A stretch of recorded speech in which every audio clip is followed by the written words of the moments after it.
ವಿದ್ಯಾರ್ಥಿಗಳೇ, 8ನೇ ತರಗತಿ ಎ ಮತ್ತು ಬಿ ವಿಭಾಗದ ವಿದ್ಯಾರ್ಥಿಗಳೇ, ಈ ದಿನ ವಿಷಯ ವಿಜ್ಞಾನ ಭಾಗ 2ರಲ್ಲಿ ಸಸ್ಯಗಳು ಮತ್ತು ಪ್ರಾಣಿಗಳ ಸಂರಕ್ಷಣೆ ಅಂತಕ್ಕಂಥ ಘಟಕದಲ್ಲಿ ಈ ದಿವಸ ನಾವು ಕಲಿತಕ್ಕಂಥ ಫಲಿತಾಂಶಗಳು ಯಾವಪ್ಪ ಅಂದ್ರೆ ಅರಣ್ಯದಿಂದ ಆಗುವ ಉಪಯೋಗಗಳು, ನಮ್ಮ ಭಾರತ ದೇಶದಲ್ಲಿ ಅರಣ್ಯದ ಹಂಚಿಕೆ ಹೆಂಗಾಗಿದೆ, ಮತ್ತೆ ಈ ಅರಣ್ಯ ನಾಶಕ್ಕೆ ಕಾರಣಗಳೇನು, ಅರಣ್ಯ ನಾಶದಿಂದ ಆಗುವ ಪರಿಣಾಮಗಳೇನು, ವನ್ಯಜೀವಿಗಳು ಹಾಗೂ ಅರಣ್ಯಗಳನ್ನು ಯಾಕೆ ಸಂರಕ್ಷಣೆ ಮಾಡಬೇಕು, ಸಸ್ಯ ಸಂಪತ್ತು ಅಂದ್ರೇನು, ಪ್ರಾಣಿ ಸಂಪತ್ತು ಅಂದ್ರೇನು, ಮತ್ತೆ ನಿಮ್ಮ ಸ್ಥಳೀಯವಾಗಿರ್ತಕ್ಕಂಥ ಪ್ರಭೇದಗಳ ಬಗ್ಗೆ ತಿಳ್ಕೊಳ್ತೀರಿ. ನೆಕ್ಸ್ಟ್ ಪಾಯಿಂಟ್ ಏನಪ್ಪಾ ಅಂದ್ರೆ ರಾಷ್ಟ್ರೀಯ ಉದ್ಯಾನವನ ಮತ್ತು ಮೀಸಲು ಜೀವಿಗಳನ್ನ, ಸಸ್ಯಗಳು ಮತ್ತು ಪ್ರಾಣಿಗಳನ್ನ ರಕ್ಷಣೆಯನ್ನ ಹೆಂಗ್ ಮಾಡ್ತಾರ ಆ ಒಂದು ರಾಷ್ಟ್ರೀಯ ಉದ್ಯಾನವನದಲ್ಲಿ ಮತ್ತು ಮೀಸಲು ಜೀವಿಗಳಲ್ಲಿ ಯಾವ ರೀತಿ ಮಾಡ್ತಾರೆ ಅಂತಕ್ಕಂಥದ್ದು ತಿಳ್ಕೋಬೇಕು. ಆಮೇಲೆ ಕೆಂಪು ದತ್ತಾಂಶ ಪುಸ್ತಕ, ಆ ಪುಸ್ತಕದಲ್ಲಿ ರೇಟೆಡ್ ಡಾಟಾ ಪುಸ್ತಕ ಅಂತ ಕರಿತೀವಿ. ಆ ಪುಸ್ತಕದಲ್ಲಿ ಭಾರತದಲ್ಲಿ ಅಳಿದು ಹೋಗಿರ್ತಕ್ಕಂಥ ಸಸ್ಯ ಸಂಪತ್ತು ಮತ್ತು ಪ್ರಾಣಿ ಸಂಪತ್ತಿನ ಬಗ್ಗೆ ಮಾಹಿತಿಯನ್ನ ಆ ಪುಸ್ತಕದಲ್ಲಿ ಬರೆದಿರ್ತಾರೆ. ಮತ್ತೆ ವಲಸೆ ಹಕ್ಕಿಗಳು ಏನಾಗುತ್ತೆ, ಪ್ರಾಣಿಗಳು ವಲಸೆ ಹೋಗ್ತಾವೆ, ಅದರಲ್ಲೂ ವಿಶೇಷವಾಗಿ ಹಕ್ಕಿಗಳು ವಲಸೆ ಹೋಗ್ತಾವೆ, ಅದ್ರ ಬಗ್ಗೆ ಅಧ್ಯಯನದಲ್ಲಿ ಓದ್ತೀರಿ. ಮತ್ತೆ ಇನ್ನೊಂದು ಯಾವ್ದಪ್ಪ ಅಂದ್ರೆ ಮರು ಅರಣ್ಯೀಕರಣ ಅಂತ ಇತ್ತು.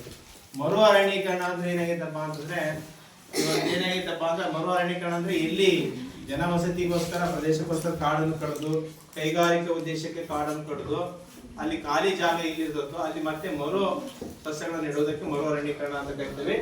ಲಾಸ್ಟ್ ಅದು ಕಾಗದದ ಮರು ಚಕ್ರೀಕರಣ ಬಗ್ಗೆ ತಿಳ್ಕೋಬೇಕು. ಇಷ್ಟು ಕಲಿಕಾಂಶಗಳು, ಸುಮಾರು 8 ಕಲಿಕಾಂಶಗಳು ಈ ಅಧ್ಯಾಯದಲ್ಲಿದೆ. ಇವತ್ತು ಈ ಪಾಠವನ್ನು ಸಸ್ಯಗಳು ಮತ್ತು ಪ್ರಾಣಿಗಳ ಸಂರಕ್ಷಣೆ ಮಾಡೋದಕ್ಕಿಂತ ಮುಂಚೆ ಅರಣ್ಯದಿಂದ ಆಗ್ತಕ್ಕಂಥ ಉಪಯೋಗವಾಗಿ ಮುಂಚೆ ಒಂದು ಕತೆ ಏನಪ್ಪಾ ಅಂತಂದ್ರೆ, ಕರಿಯಣ್ಣ ಅಥವಾ ಮಂಜಣ್ಣ ಅಂತ ಅಕ್ಕಪಕ್ಕದಲ್ಲಿ ವಾಸ ಮಾಡ್ತಾರೆ. ಇಲ್ಲಿ ಮಂಜಣ್ಣ ಏನ್ ಮಾಡ್ತಾನಪ್ಪ ಅಂತಂದ್ರೆ ಕಷ್ಟಪಟ್ಟು ಏನ್ ಮಾಡ್ತಾನೆ, ಕಬ್ಬಿನ ಗದ್ದೆಯನ್ನ ಮತ್ತೆ ಹೊಲದಲ್ಲಿ ಕಬ್ಬಿನ ಗದ್ದೆಯನ್ನ ಹಾಕಿರ್ತಾನೆ, ಮತ್ತೆ ಹಣ್ಣಿನ ಗಿಡಗಳನ್ನೆಲ್ಲ ಹಾಕಿರ್ತಾರೆ. ಈಗ ಏನಾಗುತ್ತಪ್ಪ, ಒಂದ್ ದಿವಸ ಕಬ್ಬಿನ ಗದ್ದೆಗೆ ಆನೆಗಳು ಬಂದು ಏನ್ ಮಾಡ್ತಾವಪ್ಪ ಅಂದ್ರೆ ಆ ಕಬ್ಬಿನ ಗದ್ದೆಯನ್ನು ಏನ್ ಮಾಡ್ತವೆ, ನಾಶ ಮಾಡ್ತವೆ. ಹಾಗೆಯೇ ಅವನು ಹಾಕಿರ್ತಕ್ಕಂಥ ಹಣ್ಣು ಹಂಪಗಳನ್ನ ಕಾಡಲ್ಲಿರ್ತಕ್ಕಂಥ ಮುಷ್ಯಗಳು, ಮಂಗಗಳು, ಇತರ ಪ್ರಾಣಿಗಳು ಬಂದು ಏನ್ ಮಾಡ್ತವೆ, ಎಲ್ಲ ಹಣ್ಣುಗಳನ್ನು ಮತ್ತೆ ಬೆಳೆಯನ್ನ ನಾಶ ಮಾಡ್ತವೆ. ಬಿಸಿಲು ಬೆಳೆಗೆ ಮಲಕ್ ಹೋದಾಗ ಆ ಬೆಳೆ ನಾಶ ಆಗಿರೋದನ್ನ ನೋಡಿ ಆ ಮಂಜಣ್ಣಗೆ ಬಹಳ ಬೇಸರ ಆಗುತ್ತೆ. ಅವನು ತನ್ನ ಮನೆ ಮುಂದೆ ಇರ್ತಕ್ಕಂಥ ಕಟ್ಟೆ ಮೇಲೆ ಕುತ್ಕೊಳ್ತಾನೆ, ಯೋಚನೆ ಮಾಡ್ತಾ ಇರ್ತಾನೆ. ಪಕ್ಕದ ಮನೆ ಕರಿಯಣ್ಣ ಅಂತ ಹೇಳ್ತಾನೆ. ಅವನು ಹೋಗಿ ಯಾಕಪ್ಪ ಮಂಜಣ್ಣ ಹಿಂಗ್ ಕೆರೆ ಮೇಲೆ ಕೈ ತಂದೀಯ ಅಂತ ಕೇಳ್ತಾನೆ. ಅವಾಗ ಆ ಮಂಜಣ್ಣ ಹೇಳ್ತಾನೆ, ನಾನು ಕಷ್ಟಪಟ್ಟು ಬೆಳೆದಕ್ಕಂತ ಕಬ್ಬಿನ ಗದ್ದೆ ಹಾಳಾಗಿದೆ, ಮತ್ತು ನಾನು ಹಾಕಿರ್ತಕ್ಕಂಥ ಹಣ್ಣು ಹಂಪಗಳನ್ನ ಹಿಂಗೆ ಕಾಡು ಪ್ರಾಣಿಗಳು ಬಂದು ಏನ್ ಮಾಡಿದವೆ, ನಾಶ ಮಾಡಿದವೆ. ಯಾಕೆ ನಾಶ ಆಗಿದವಪ್ಪ ಅಂತಂದ್ರೆ ಸರ್ಕಾರ ಏನಾಗೈತಿ, ಹೆದ್ದಾರಿಗಳನ್ನ, ರಾಷ್ಟ್ರೀಯ ಹೆದ್ದಾರಿಗಳನ್ನ ಮಾಡ್ಲಿಕ್ಕೆ ಕಾಡನ್ನ ಏನ್ ಮಾಡಿದರೆ ಕಡಿದ್ದಾರೆ, ಅಥವಾ ಕೈಗಾರಿಕೆ ಅಭಿವೃದ್ಧಿ ಮಾಡೋಕ್ಕೋಸ್ಕರ ಕಾಡನ್ನು ಕಡಿದಿರೋದ್ರಿಂದ ಅಲ್ಲಿರ್ತಕ್ಕಂಥ ಪ್ರಾಣಿಗಳಿಗೆ ಮತ್ತೆ ಆಹಾರಕ್ಕೆ ಕಾಡಿನಲ್ಲಿರ್ತಕ್ಕಂಥ ಹಣ್ಣು ಹಂಪಗಳು, ಗೆಡ್ಡೆ ಗೆಣಸುಗಳು ತಿಂದು ಬದುಕುತ್ತೆ. ಆಹಾರ ಸಿಗೋದಕ್ಕೆ ಏನ್ ಮಾಡಿದಾವೆ, ಇಲ್ಲಿಗೆ ಬಂದ್ ಏನಾಗೈತಿ, ಅರಣ್ಯ ಏನಾಗೈತಿ, ನಾಶ ಆಗೈತಿ. ಹಾಗಾದ್ರೆ ಅರಣ್ಯ ನಾಶ ಅಂದ್ರೆ ಏನಪ್ಪಾ ಅಂತಂದ್ರೆ ಕಾಡುಗಳನ್ನ ನಾಶ ಮಾಡೋದಕ್ಕೆ ಏನಂತ ಕರಿತೀವಿ ಅಂದ್ರೆ ಅರಣ್ಯ ನಾಶ ಅಂತ ಕರಿತೀವಿ. ಹಾಗಾದ್ರೆ ನಮ್ಮ ಭಾರತದಲ್ಲಿ ಅರಣ್ಯಗಳ ಹಂಚಿಕೆ ಹೆಂಗಾಗಿದೆಯಪ್ಪ ಅಂತಂದ್ರೆ ಕೊಟ್ಟಿದ್ದಾರೆ. ಅರಣ್ಯಗಳ ಹಂಚಿಕೆ ಈ ರೀತಿ ಆಗಿದೆ. ಭಾರತದಲ್ಲಿ ಅರಣ್ಯ ಸಂಪನ್ಮೂಲಗಳು ಈ ರೀತಿ ಹಂಚಿಕೆ ಆಗಿದ್ದಾವೆ. ಹಿಮಾಲಯ ಪ್ರದೇಶಗಳು ಅಂದ್ರೆ ಹಿಮಾಲಯದ ಪ್ರದೇಶ, ಮಂಜುಗಡ್ಡೆ ಇರ್ತಕ್ಕಂಥ ಪ್ರದೇಶ ಕೇವಲ 20% ಹಂಚಿಕೆ ಆಗಿದೆ. ಆಮೇಲೆ ಉತ್ತರದ ಬಯಲು ಪ್ರದೇಶಗಳಲ್ಲಿ 8% ಹಂಚಿಕೆ ಆಗಿದೆ. ಪರ್ಯಾಯ ದ್ವೀಪ ಬೆಟ್ಟಗಳು ಮತ್ತು ಪ್ರಸ್ಥಭೂಮಿಗಳಲ್ಲಿ ಎಷ್ಟು % ಆಗಿದೆಪ್ಪ ಅಂದ್ರೆ 50% ಆಗಿದೆ. ಪಶ್ಚಿಮ ಘಟ್ಟದಲ್ಲಿ ಮತ್ತು ಪೂರ್ವ ಕರಾವಳಿಯಲ್ಲಿ ಎಷ್ಟಿದೆ, 12%. ಹಿಂಗ ಒಟ್ಟು ಏನಾಗೈತಪ್ಪ ಅಂದ್ರೆ ಸುಮಾರು 100 ಆಗಲ್ಲ, ಎಷ್ಟಾಗುತ್ತಪ್ಪ ಅಂದ್ರೆ 50, 62 ಪ್ಲಸ್ 70, 80% ಕಾಡು ನಮ್ಮ ಭಾರತದಲ್ಲಿ ಭೂಪ್ರದೇಶದಲ್ಲಿ ಹಂಚಿಕೆ ಆಗಿದೆ. ಹಿಮಾಲಯದಲ್ಲಿ ಕೇವಲ 20%, ಉತ್ತರದ ಬಯಲು ಪ್ರದೇಶಗಳಲ್ಲಿ 8%, ಪರ್ಯಾಯ ದ್ವೀಪ ಬೆಟ್ಟಗಳು ಮತ್ತು ಪ್ರಸ್ಥಭೂಮಿಗಳಲ್ಲಿ 50%, ಪಶ್ಚಿಮ ಘಟ್ಟದಲ್ಲಿ ಮತ್ತು ಪೂರ್ವ ಕರಾವಳಿ ಪ್ರದೇಶಗಳಲ್ಲಿ 8%, 12% ಇದರ ಹಂಚಿಕೆ ಆಗಿದೆ. ಹಂಗಾದ್ರೆ ಈಗ ನಮ್ಮ 8ನೇ ತರಗತಿ ವಿದ್ಯಾರ್ಥಿ ಆಗಿರ್ತಕ್ಕಂಥ ಇಲ್ಲ ಅರಣ್ಯದಿಂದ ಆಗ್ತಕ್ಕಂಥ ಉಪಯೋಗಗಳನ್ನು ಹೇಳ್ತೇವೆ. ಈಗ ಅರಣ್ಯದಿಂದ ನಿಮಗೆ ಏನು ಉಪಯೋಗ ಆಗುತ್ತಪ್ಪ ಅಂದ್ರೆ, ನಿಮಗೆ ಸಸ್ಯಗಳಿರೋದ್ರಿಂದ ಉಸಿರಾಡ್ಲಿಕ್ಕೆ ಪ್ರಾಣವಾಯು ಆಗಿರ್ತಕ್ಕಂಥ ಆಮ್ಲಜನಕ ಸಿಗುತ್ತೆ.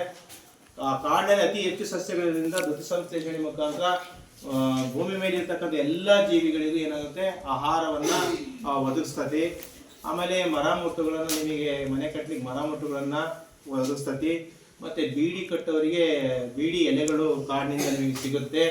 ನೆಕ್ಸ್ಟ್ ಏನಪ್ಪಾ ಅಂತಂದ್ರೆ ಕೈಗಾರಿಕೆಗೆ ಬೇಕಾಗಿರ್ತಕ್ಕಂಥ ಕಚ್ಚಾ ವಸ್ತುಗಳು ಸಹ ನಮ್ಮ ಅರಣ್ಯಗಳು ನಮಗೆ ಒದಗಿಸ್ಕೊಡ್ತವೆ. ಮತ್ತೆ ದನಕರುಗಳಿಗೆ ಮೇವು, ಮತ್ತೆ ಸ್ಥಳೀಯ ಪ್ರದೇಶದಲ್ಲಿರ್ತಕ್ಕಂಥ ಜನರುಗಳಿಗೆ ಏನಪ್ಪಾ ಅಂದ್ರೆ ಉರುವಲುಗಳಿಗೆ ನೆರವಾಗ್ತವೆ. ಮತ್ತೆ ಔಷಧಿ ಸಸ್ಯಗಳು ಮತ್ತೆ ಸಾಂಬಾರ್ ಪದಾರ್ಥಗಳನ್ನ ನಮ್ಮ ಅರಣ್ಯದಿಂದ ನಾವು ಉಪಯೋಗ ಪಡ್ಕೊಳ್ತೇವೆ. ಹಂಗಾದ್ರೆ ಇಂಥ ಬೃಹತ್ ಆಗಿರ್ತಕ್ಕಂಥ ಅರಣ್ಯ ನಾಶಕ್ಕೆ ಕಾರಣ ಏನು ಅನ್ನೋದನ್ನ, ಅರಣ್ಯ ನಾಶಕ್ಕೆ ಕಾರಣಗಳು ಮತ್ತು ಅರಣ್ಯ ನಾಶದಿಂದ ಆಗ್ತಕ್ಕಂಥ ಪರಿಣಾಮಗಳ ಬಗ್ಗೆ 8ನೇ ತರಗತಿಯ ವಿದ್ಯಾರ್ಥಿನಿ ಆಗಿರ್ತಕ್ಕಂಥ ದ್ರಾಕ್ಷಾಯಣಿ ಅವರು ಬಂದು ಈ ವಿಷಯವನ್ನ ಮಂಡಿಸಬೇಕಾಗಿ ಅವರಲ್ಲಿ ವಿನಂತಿಸಿಕೊಳ್ತೇನೆ.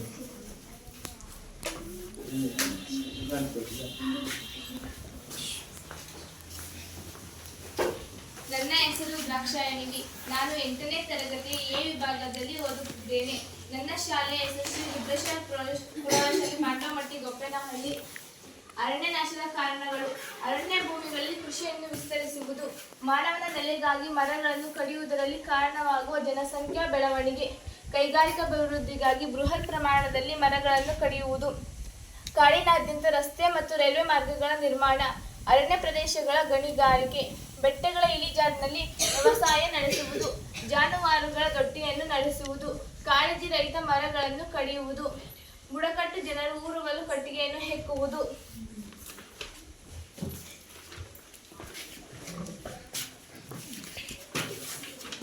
ಈಗ ಅರಣ್ಯ ನಾಶಕ್ಕೆ ಕಾರಣಗಳನ್ನ ಹೇಳಿದ್ರು. ಅರಣ್ಯ ನಾಶದಿಂದ ಆಗ್ತಕ್ಕಂಥ ದುಷ್ಪರಿಣಾಮಗಳ ಬಗ್ಗೆ ಅವ್ರು ಹೇಳ್ತಾರೆ. ಈಗ ಅರಣ್ಯ ನಾಶದಿಂದಾಗುವ ಪರಿಣಾಮಗಳು: ಮರುಭೂಮೀಕರಣ, ಮಣ್ಣಿನ ಸಾರನಾಶ ಮತ್ತು ಮಣ್ಣಿನ ಸವೆತ, ಸಸ್ಯರಾಶಿಗಳ ಹೊದಿಕೆಯ ನಷ್ಟ, ವನ್ಯಜೀವಿಗಳ ನೈಸರ್ಗಿಕ ಆವಾಸಗಳು ಮತ್ತು ವನ್ಯಜೀವಿಗಳ ನಾಶ, ಹವಾಗುಣ ಪರಿಸ್ಥಿತಿಗಳ ಬದಲಾವಣೆ, ಪರಿಸರ ಮಾಲಿನ್ಯ, ಅರಣ್ಯ ಪರಿಸರ ವ್ಯವಸ್ಥೆಗೆ ಹಾನಿ, ಮಣ್ಣಿನ ತೇವತ್ವದ ಕುಸಿತ. ಮರು ಅರಣ್ಯೀಕರಣ. ಮರು ಅರಣ್ಯೀಕರಣವೇ ಅರಣ್ಯ ನಾಶಕ್ಕೆ ಪರಿಹಾರ. ಮರು ಅರಣ್ಯೀಕರಣವೆಂದರೆ ನಾಶವಾದ ಅರಣ್ಯ ಪ್ರದೇಶಗಳಲ್ಲಿ ಹೊಸ ಸಸ್ಯಗಳನ್ನು ನೆಡುವುದು. ಹಾಗೆ ನೆಡುವ ಸಸ್ಯಗಳು ಅದೇ ಅರಣ್ಯ ಪ್ರದೇಶಗಳಲ್ಲಿ ಸಾಮಾನ್ಯವಾಗಿ ಕಂಡು ಬರುವ ಪ್ರಭೇದಗಳಾಗಿರಬೇಕು.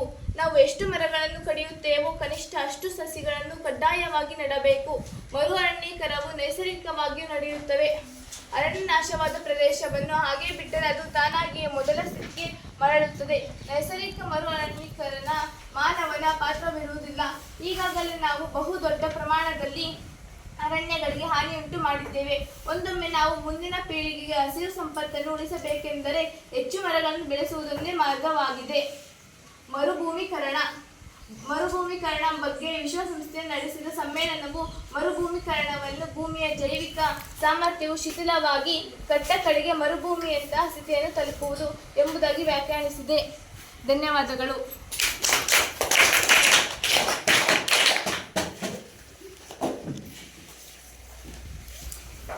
ನೋಡಿ ವಿದ್ಯಾರ್ಥಿಗಳೇ, ಇದುವರೆಗೂ ವಿಷಯವನ್ನು ಮಂಡಿಸಿರ್ತಕ್ಕಂಥ ದಾಕ್ಷಿಣಿಯವರಿಗೆ ಅಭಿನಂದನೆಗಳು.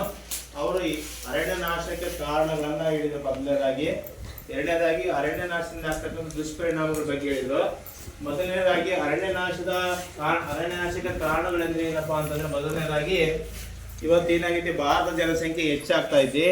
ಹೆಚ್ಚುತ್ತಿರುವ ಜನಸಂಖ್ಯೆಗೆ ಅನುಗುಣವಾಗಿ ಏನಾಗೈತಿ, ಕೃಷಿ ಭೂಮಿ ಬೇಕು, ಎಲ್ಲ ಜನರಿಗೆ ಆಹಾರ ಬೇಕು. ಆಹಾರಕ್ಕೋಸ್ಕರ ಏನಾಗಿದೆ, ಇದು ಏನಪ್ಪ, ಇಡೀ ಜಗತ್ತಿನ ಭೂ ಪ್ರದೇಶದಲ್ಲಿ 33% ಅರಣ್ಯ ಇರಬೇಕಂತ ಕಾಯ್ದೆ ಇದೆ. ಆದರೆ ಹೆಚ್ಚುತ್ತಿರುವ ಜನಸಂಖ್ಯೆಗೆ ಏನಾಗಬೇಕಿದೆ, ಬೆಳಿಲಿಕ್ಕೆ ಆಹಾರ ಬೇಕು. ಅದಕ್ಕೋಸ್ಕರ ಕೃಷಿಯೇತರ ಜಮೀನನ್ನ ಮಾಡಲಿಕ್ಕೆ ಏನಾಗಿದೆ, ಅರಣ್ಯವನ್ನು ಕಡಿದು ಅರಣ್ಯ ನಾಶ ಆಗಿದೆ. ಇದು ಒಂದು ಪಾಯಿಂಟ್. ಎರಡನೇ ಪಾಯಿಂಟ್ ಏನಪ್ಪಾ ಅಂತಂದ್ರೆ, ಮಾನವನ ನೆಲೆಗಾಗಿ ಮರಗಳನ್ನು ಕಡಿಯುವುದು ಕಾರಣವಾಗಿದೆ. ಏನಾಗಿದೆ, ಜನಸಂಖ್ಯೆ ಆದಂಗೆ ಬರೀ ಕೃಷಿಯೇತರ ಜಮೀನು ಮಾತ್ರ ಹೆಚ್ಚು ಮಾಡೋದಲ್ಲ, ಅವ್ರು ಬದುಕಲಿಕ್ಕೆ, ಮನೆ ಕಟ್ಟಲಿಕ್ಕೆ ನೆಲೆ ಬೇಕು. ಆ ನೆಲೆಗಳನ್ನು ನಿರ್ಮಾಣ ಮಾಡೋಕ್ಕೋಸ್ಕರ ಜಾಗ ಬೇಕು. ಆ ಜಾಗಕ್ಕೋಸ್ಕರ ಎಲ್ಲಿ ಅರಣ್ಯ ಇರ್ತದೋ ಅಲ್ಲಿ ಕಡಿದು ಏನ್ ಮಾಡ್ತಾರೆ, ಜನಗಳಿಗೆ ವಸತಿ ಪ್ರದೇಶವನ್ನ ಸರ್ಕಾರ ಕಲ್ಪಿಸುವುದರಿಂದ ಅರಣ್ಯ ನಾಶ ಆಗಿದೆ. ಆಮೇಲೆ ಕೈಗಾರಿಕಾ ಅಭಿವೃದ್ಧಿಗಾಗಿ ನೋಡು, ಜನಸಂಖ್ಯೆ ಹೆಚ್ಚಾದಂಗೆ ಎಲ್ಲರಿಗೂ ಉದ್ಯೋಗ ಕೊಡ್ಬೇಕಾಗತ್ತೆ. ಹಾಗಾದ್ರೆ ಉದ್ಯೋಗ ಕೊಡ್ಬೇಕಾಗೋಸ್ಕರ ಕೈಗಾರಿಕೆಯನ್ನು ಅಭಿವೃದ್ಧಿ ಪಡಿಸ್ಬೇಕು. ಅದಕ್ಕೋಸ್ಕರ ಏನ್ ಮಾಡ್ತಾರೆ, ಸರ್ಕಾರ ಏನ್ ಮಾಡ್ತೈತಿ, ಅರಣ್ಯ ಪ್ರದೇಶವನ್ನ ಏನ್ ಮಾಡ್ತೈತಿ, ಕಡಿದು ಅಲ್ಲಿ ಕೈಗಾರಿಕೆಯನ್ನ ನಿರ್ಮಾಣ ಮಾಡೋದ್ರಿಂದ ಅರಣ್ಯ ನಾಶ ಆಗ್ತಾ ಐತಿ. ಇದು 3ನೇ ಪಾಯಿಂಟ್. ಆಮೇಲೆ ಏನಾಗೈತಿ, ಒಂದು ರಾಜ್ಯದಿಂದ ಇನ್ನೊಂದು ರಾಜ್ಯಕ್ಕೆ ವಿದ್ಯುತ್ ಲೈನ್ ಹೋಗೋದಿರ್ಬೋದು, ಅಥವಾ ಸಂಪರ್ಕ ಕಮ್ಯುನಿಕೇಶನ್ ಮಾಡಕ್ಕೆ ಏನಾಗಿ ಓಡಬೇಕು, ಅಥವಾ ರೈಲ್ವೆ ಹಳಿಗಳು ಆಗೋಬೇಕಾಗಿರ್ತೈತಿ. ಒಟ್ಟು ಸಾರಿಗೆ ವ್ಯವಸ್ಥೆ ಒಂದು ರಾಜ್ಯದಿಂದ ಅಥವಾ ಒಂದು ದೇಶದಿಂದ ಅಥವಾ ಇನ್ನೊಂದು ದೇಶಕ್ಕೆ, ಅಥವಾ ರಾಜ್ಯದಿಂದ ಅಥವಾ ಒಂದು ಜಿಲ್ಲೆಯಿಂದ ಇನ್ನೊಂದು ಜಿಲ್ಲೆಗೆ ಸಂಪರ್ಕವನ್ನ ಏರ್ಪಡಿಸಕ್ಕೋಸ್ಕರ ಅರಣ್ಯವನ್ನು ಕಡಿಯೋದ್ರಿಂದ ಏನಾಗುತ್ತೆ, ಅರಣ್ಯ ನಾಶ ಆಗಿ ಅಲ್ಲಿ ರಸ್ತೆ ಅಭಿವೃದ್ಧಿ ಮಾಡೋದ್ರಿಂದ ಅರಣ್ಯ ನಾಶ ಆಗ್ತಿದ್ದು 4ನೇ ಪಾಯಿಂಟ್. ಆಮೇಲೆ ಅರಣ್ಯ ಪ್ರದೇಶಗಳಲ್ಲಿ ಗಣಿಗಾರಿಕೆ, ಅಲ್ಲಿ ಕಬ್ಬಿಣದ ಅದಿರು ಸಿಗ್ಬೋದು, ಅಥವಾ ತಾಮ್ರದ ಅದಿರು ಸಿಗ್ಬೋದು, ಅಥವಾ ಪ್ಲಾಟಿನಂ ಅದಿರು ಸಿಗ್ಬೋದು, ಅಥವಾ ಬಾಕ್ಸೈಟ್ ಅದಿರು, ಅಲ್ಯೂಮಿನಿಯಂ, ಇಂಥ ಮುಂತಾದ ಲೋಹಗಳ ಅದಿರುಗಳನ್ನ ಪತ್ತೆ ಹಚ್ಚಿದಾಗ ಅದು ಅರಣ್ಯ ಪ್ರದೇಶದಲ್ಲಿದ್ರೆ ಅನಿವಾರ್ಯವಾಗಿ ಅಲ್ಲಿ ಅರಣ್ಯವನ್ನ ಮರಗಳನ್ನು ಕಡಿದು ಗಣಿಗಾರಿಕೆ ಮಾಡ್ಬೋದು. ಒಂದ್ ಕಡೆಗೆ ಅರಣ್ಯ ನಾಶ ಆಗುತ್ತೆ, ಒಂದ್ ಕಡೆಗೆ ಏನಾಗುತ್ತೆ, ಸರ್ಕಾರಕ್ಕೆ ಅದರಿಂದ ಲಾಭ ಆಗುತ್ತೆ. ಒಂದ್ ಕಡೆ ಲಾಭ ಆದ್ರೆ ಇನ್ನೊಂದ್ ಕಡೆಗೆ ಏನಾಗುತ್ತೆ, ಅಲ್ಲಿ ನಷ್ಟ ಆಗುತ್ತೆ. ಈ ತರ ಅರಣ್ಯ ನಾಶ ಆಗುತ್ತೆ.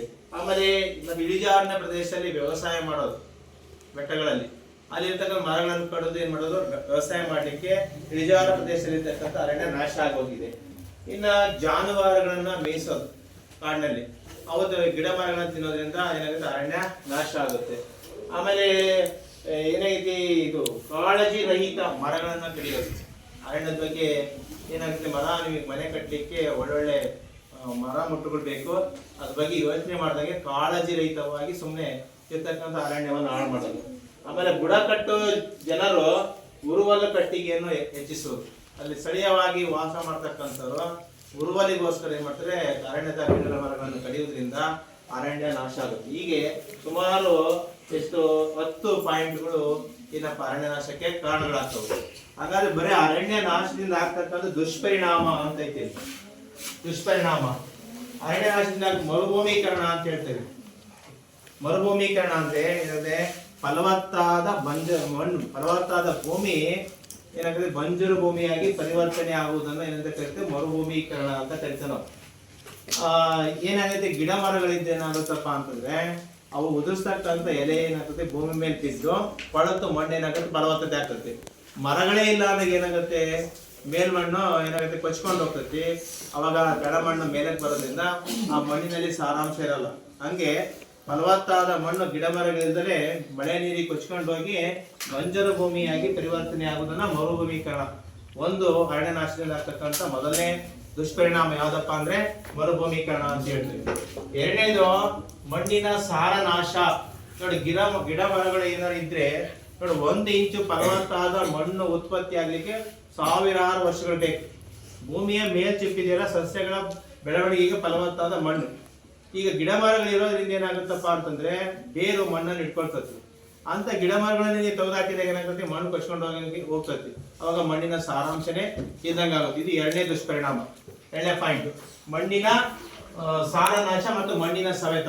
ಅದಕ್ಕೆ ಏನ್ ಮಾಡ್ತಾರಪ್ಪ ಅಂದ್ರೆ, ಇಳಿಜಾರು ಪ್ರದೇಶಗಳಿಗೆ ಮಣ್ಣು ಸವೆತ ಆಗ್ದಂಗೆ ಏನ್ ಮಾಡ್ತಾರಪ್ಪ ಅಂದ್ರೆ ಒಡ್ಡುಗಳನ್ನು ಕಟ್ತಾರೆ. ಆ ಒಡ್ಡು ಮೇಲೆ ಗಿಡ ಮರಗಳನ್ನ ನೆಡ್ತಾರೆ. ಆ ಗಿಡ ಮರಗಳು ಆಳವಾಗಿ ಬೇರನ್ನು ಬಿಡೋದ್ರಿಂದ ನೀರು ತಡೆದು ಮಣ್ಣು ಕೊಚ್ಕೊಂಡು ಹೋಗೋದಂತ ಹೇಳ್ತಾರೆ. ಹಿಂಗೆ ಏನಾಗುತ್ತೆ, ಅರಣ್ಯಗಳಿದ್ರೆ ಏನಾಗುತ್ತಪ್ಪ ಅಂತಂದ್ರೆ ಮಣ್ಣಿನ ಸವೆತವನ್ನು ತಡಿಬಹುದು, ಮಣ್ಣಿನ ಫಲವತ್ತತೆಯನ್ನು ಹೆಚ್ಚಿಸಬಹುದು. ಯಾಕಂದ್ರೆ ಗಿಡ ಮರಗಳಿದ್ರೆ ನೀರು ಮಣ್ಣಿನಲ್ಲಿ ಇಂಗ್ತತಿ, ಮತ್ತು ಆ ಎಲೆಗಳ ಮಣ್ಣಿನ ಮೇಲೆ ಬಿದ್ದು ಕೊಳತು ಮಣ್ಣಿನ ಫಲವತ್ತತೆ ಹೆಚ್ಚಾಗುತ್ತೆ. ಅದೇ ಗಿಡ ಮರಗಳಿಲ್ಲ ಅದೇನಾಗುತ್ತೆ, ಅರಣ್ಯನೇ ಇಲ್ಲ ಅಂದಾಗ ಮಣ್ಣಿನ ಸಾರತೆ ಇರಲ್ಲ ಮತ್ತು ಮಣ್ಣಿನ ಸವೆತ ಹೆಚ್ಚಾಗುತ್ತೆ. ಇದು ಎರಡನೇ ಪಾಯಿಂಟ್. ಇನ್ನ ಮೂರನೇ ಪಾಯಿಂಟ್, ಸಸ್ಯರಾಶಿಗಳ ಹೊದಿಕೆ ನಷ್ಟ ಆಗುತ್ತೆ.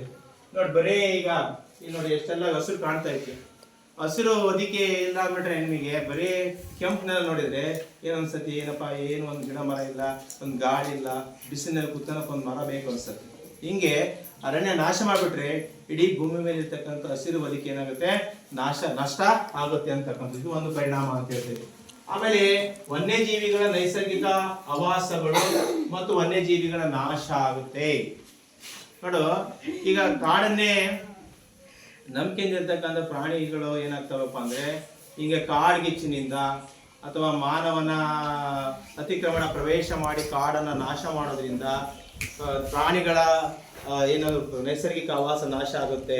ಮತ್ತೆ ವನ್ಯಜೀವಿಗಳು ಏನಾಗ್ತವೆ, ಕೆಲವು ಸತ್ತೋಗ್ಬೋದು ಕಾಡ್ಗಿಚ್ಚಿನಿಂದ.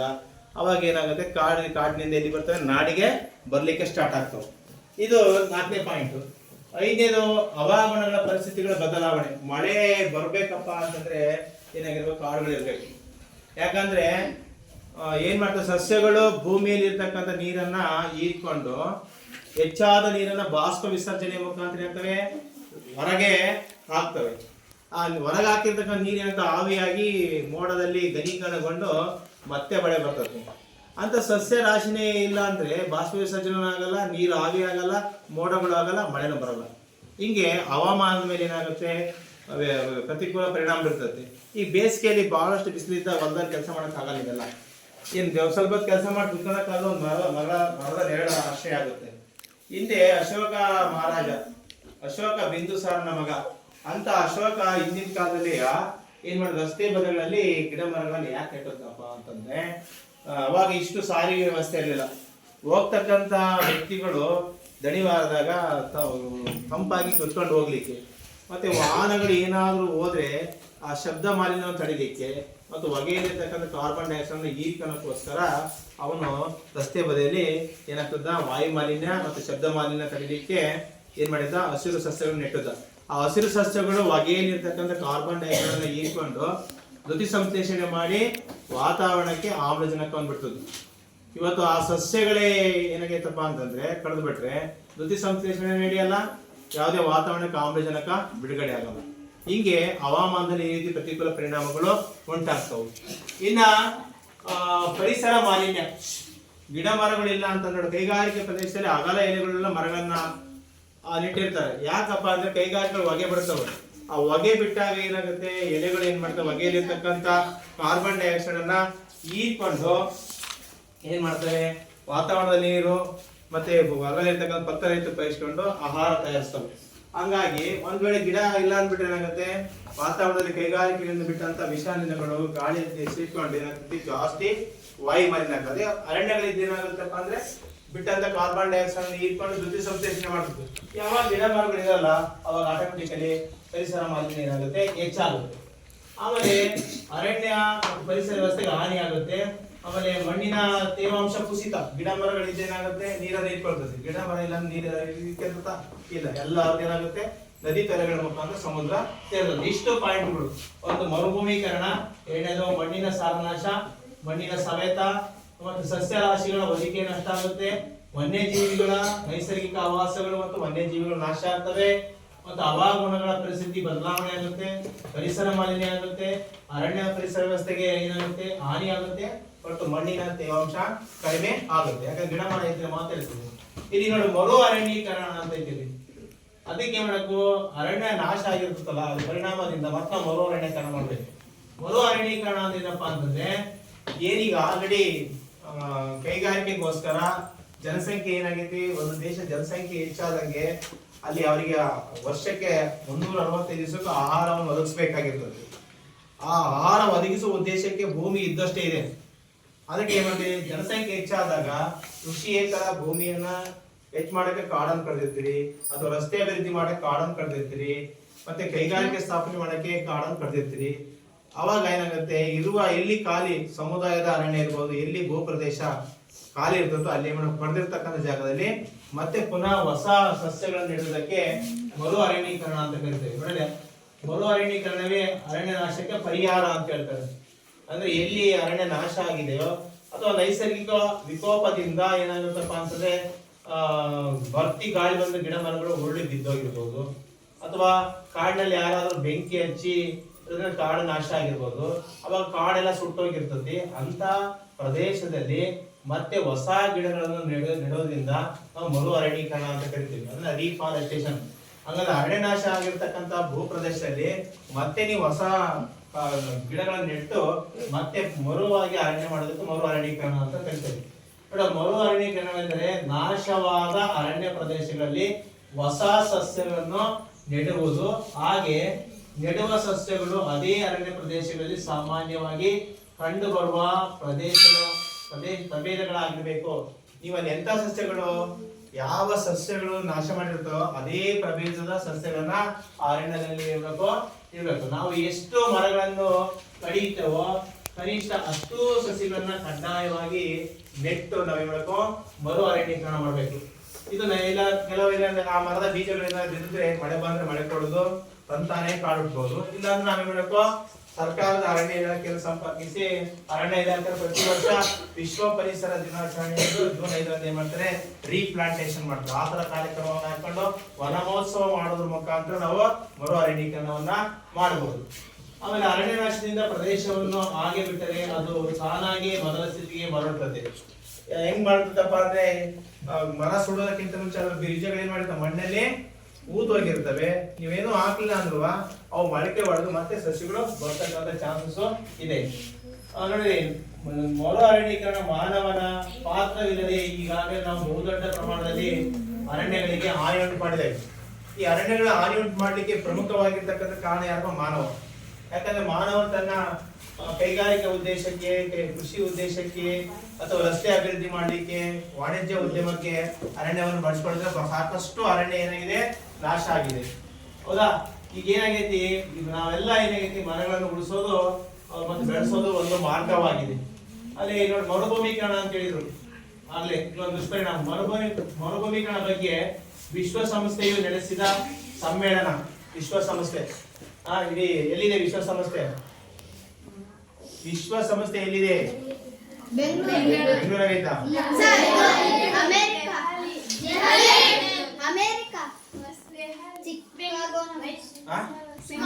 ವಿಶ್ವಸಂಸ್ಥೆ ಎಲ್ಲಿ ಬರ್ತದಪ್ಪ? ವಿಶ್ವಸಂಸ್ಥೆ ಎಲ್ಲಿ ಬರುತ್ತೆ? ನ್ಯೂಯಾರ್ಕ್ ನಲ್ಲಿ ಕಂಡು ಬರ್ತದೆ. ಮರುಭೂಮೀಕರಣವನ್ನು ನೋಡಲಿ. ಮರುಭೂಮೀಕರಣದಿಂದ ಏನಾಗುತ್ತೆ, ಭೂಮಿಯ ಜೈವಿಕ ಸಾಮರ್ಥ್ಯವು ಶಿಥಿಲವಾಗಿ ಕಟ್ಟ ಕಡೆಗೆ ಮರುಭೂಮಿಯಂತ ಸ್ಥಿತಿಯನ್ನು ತಲುಪೋದು. ಅಂದ್ರೆ ನಾನು ಹೇಳಿದ್ದಲ್ಲ, ಫಲವತ್ತಾದ ಮಣ್ಣು ಗಿಡಗಳಿಂದ ಕೊಚ್ಕೊಂಡು ಹೋಗಿ ಬಂಜರ ಭೂಮಿಯಾಗಿ ಪರಿವರ್ತನೆ ಆಗುವುದನ್ನ ಅಂತ ಕರಿತೀವಿ, ಮರುಭೂಮೀಕರಣ ಅಂತ ನಾವು ಕರಿತೇವೆ. ನೆಕ್ಸ್ಟ್ ನೋಡ್ರಿ, ಈಗ ಅಲ್ಲಿಗೆ ಏನಾಯ್ತು, ನಾವು ಇಲ್ಲಿ ತನಕ ಅರಣ್ಯದಿಂದ ಆಗ್ತಕ್ಕಂತ ಉಪಯೋಗಗಳು ಮತ್ತೆ ಅರಣ್ಯ ನಾಶಕ್ಕೆ ಕಾರಣಗಳು, ಅರಣ್ಯದಿಂದ ನಾಶದಿಂದ ಆಗೋ ಪರಿಣಾಮಗಳು, ಮರು ಅರಣ್ಯೀಕರಣ ಯಾಕೆ ಮಾಡ್ಬೇಕು, ಮತ್ತೆ ಮರುಭೂಮೀಕರಣ ಹೆಂಗಾಗುತ್ತೆ, ಇವೆಲ್ಲ ಅರಣ್ಯ ನಾಶದಿಂದ ಆಗ್ತಕ್ಕಂಥ ದುಷ್ಪರಿಣಾಮಗಳ ಬಗ್ಗೆ ತಿಳ್ಕೊಂಡ್ವಿ. ಈಗ ನೆಕ್ಸ್ಟ್ ನಾವು ನೋಡಿದ್ವಿ, ಒಂದು ಚಟುವಟಿಕೆ ಬರ್ಕೊಡ್ರಿ. ಅರಣ್ಯ ನಾಶಕ್ಕೆ ಅರಣ್ಯ ನಾಶಕ್ಕೆ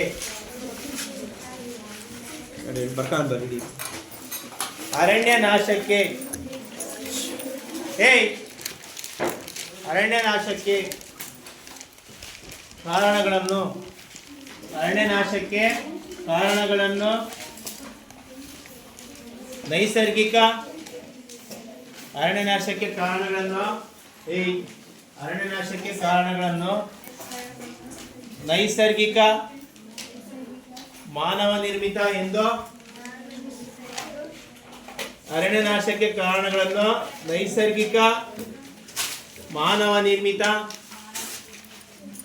ನಿರ್ಮಿತ ಎಂದು ವಿಂಗಡಿಸುವುದು.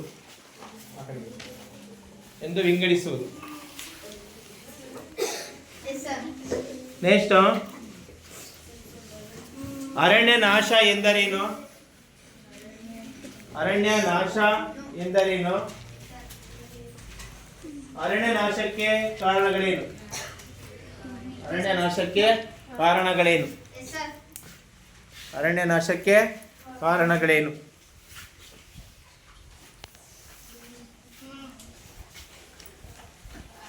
ಪಾಸ್ ಮಾಡಿ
ಈ ವಿಡಿಯೋದಿಂದ ಏನಾಯ್ತಪ್ಪ ಅಂದ್ರೆ ಅದು ಮರಕುಟಕ ಹಾಕಿ ಹೌದಾ?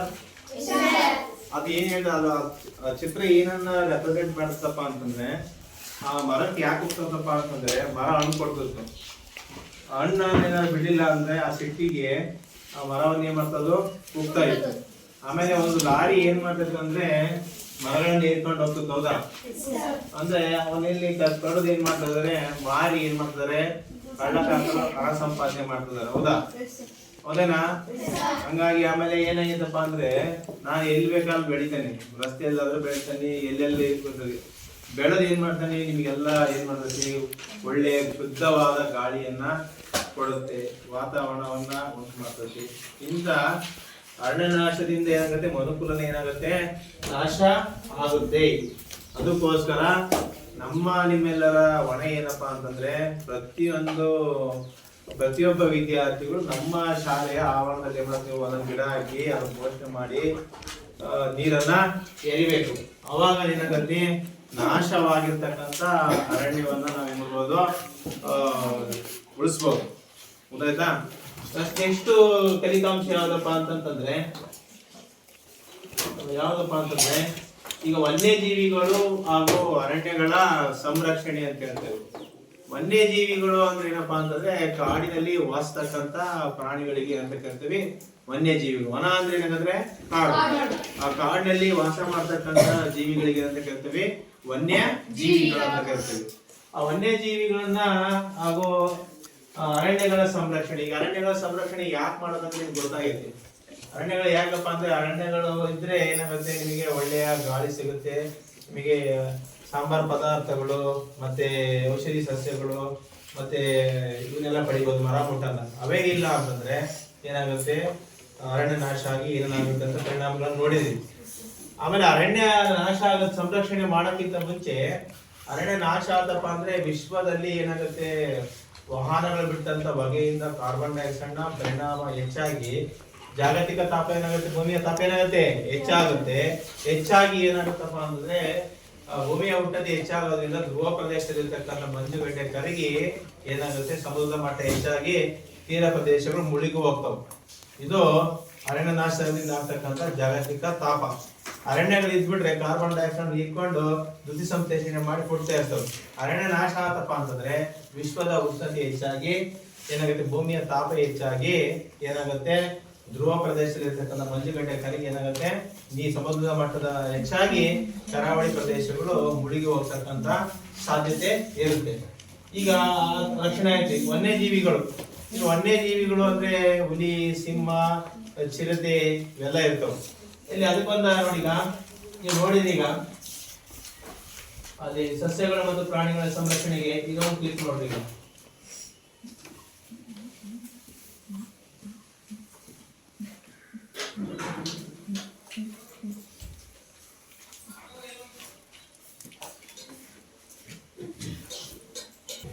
ಈಗ ಇದನ್ನ ಕ್ಲಿಕ್ ನೋಡಿ, ವಿಡಿಯೋ ಅದೇ ಚಿತ್ರಗಳು.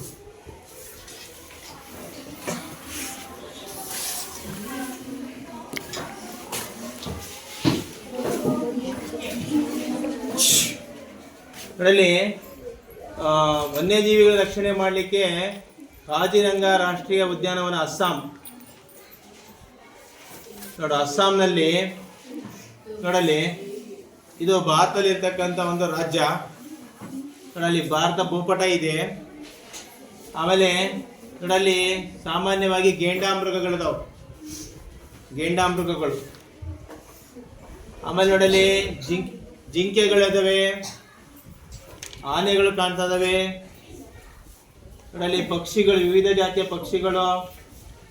ಆಮೇಲೆ ಕಾಡೆಮ್ಮೆಗಳದ ನೋಡ್ರಿ. ಅದೇ ರೀತಿ ನೋಡ್ರಿ ಲಾಕ್ಚೋ ರಾಷ್ಟ್ರೀಯ ಉದ್ಯಾನವನ ಮಣಿಪುರ.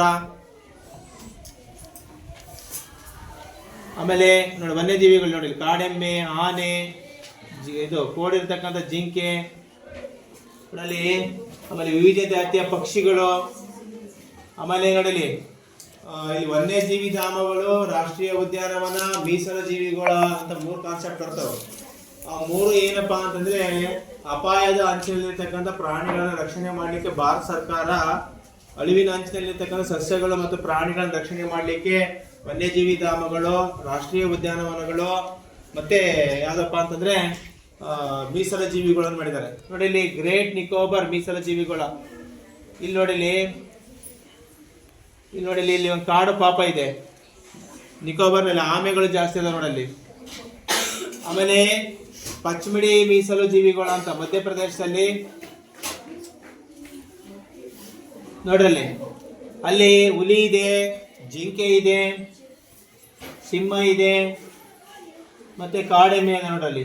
ಆಮೇಲೆ ಅಲ್ಲಿರ್ತಕ್ಕಂಥ ಸಸ್ಯಗಳು ಕಾಡು ಮಾವು ನೋಡಲ್ಲಿ, ಸಾಲ್ ಮರಗಳದಾವೆ ಅಲ್ಲಿ.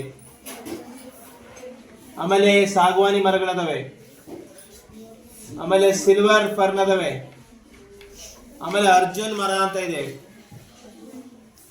ಆಮೇಲೆ ಚಿಂಕಾರ ಅಂತಕ್ಕಂಥದ್ದು ಒಂದು ಜಿಂಕೆ, ಕಾಡು ನಾಯಿಗಳದಾವೆ. ನೀಲಿ ಎತ್ತಿದಾವೆ, ಬ್ಲೂ. ಆಮೇಲೆ ಬೊಗಳುವ ಜಿಂಕೆ ಇದಾವೆ ನೋಡಿ, ಜಿಂಕೆ, ಚಿರತೆ, ತೋಳ, ಕೆಂದಳಿಲು. ಸಾತ್ತೂರ್ ರಾಷ್ಟ್ರೀಯ ಉದ್ಯಾನವನ ಇದೆ ನೋಡಿ, ಅಲ್ಲಿ ಹುಲಿಗಳಿದಾವೆ ನೋಡಿ, ವಿವಿಧ ಪಕ್ಷಿಗಳಿದಾವೆ, ಕೋಡಿರ್ತಕ್ಕಂಥ ಸಾರಂಗಗಳಿದಾವೆ. ಇನ್ನ ಅಪಾಯದ ಅಂಚಿನಲ್ಲಿರುವ ಪ್ರಾಣಿಗಳು ಯಾವಪ್ಪ ನೋಡಿಲಿ, ಬಾರಸಿಂಗ, ಕೋಡಿರ್ತಕ್ಕಂಥ ಜಿಂಕೆಗಳಿಗೆ ಬಾರಸಿಂಗ. ಆಮೇಲೆ ಬಿಸನ್, ಕಾಡು ಕೋಣ.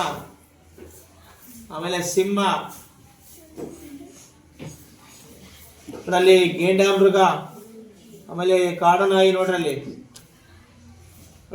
ಮತ್ತೆ ಸಾರಂಗ, ಮತ್ತೆ ವಿವಿಧ ಪಕ್ಷಿಗಳು, ಹುಲಿ ನೋಡ, ಮುಷ್ಯ, ಇದು ಯಾವ್ದು ಪಕ್ಷಿ ನೋಡಲಿ. ಇವೆಲ್ಲ ಅಪಾಯದ ಅಂಚಿನಲ್ಲಿರ್ತಕ್ಕಂಥ ಪ್ರಾಣಿಗಳು ನೋಡ್ರಿ. ಇದುವರೆಗೂ ಭಾರತದಲ್ಲಿ ಅರಣ್ಯಗಳ ಹಂಚಿಕೆ, ಅರಣ್ಯ ನಾಶಕ್ಕೆ ಕಾರಣಗಳು, ಮತ್ತೆ ಅರಣ್ಯದಿಂದ ಆಗ್ತಕ್ಕಂಥ ದುಷ್ಪರಿಣಾಮಗಳು, ಮತ್ತೆ ವನ್ಯಜೀವಿ ಧಾಮಗಳು, ಯಾವ್ಯಾವ ವನ್ಯಜೀವಿ ಧಾಮಗಳು, ಮೀಸಲು ಜೀವಿಗಳ, ಮತ್ತೆ ರಾಷ್ಟ್ರೀಯ ಉದ್ಯಾನವನಗಳು, ಮತ್ತೆ ಏನಪ್ಪಾ ಅಂದ್ರೆ ಅಪಾಯದ ಅಂಚಿನಲ್ಲಿರ್ತಕ್ಕಂಥ ಪ್ರಾಣಿಗಳ ವಿಚಾರವನ್ನ ಸಂಪೂರ್ಣವಾಗಿ ತಿಳ್ಕೊಂಡ್ರೆ ಎಲ್ಲ ವಿದ್ಯಾರ್ಥಿಗಳಿಗೆ ಧನ್ಯವಾದಗಳು.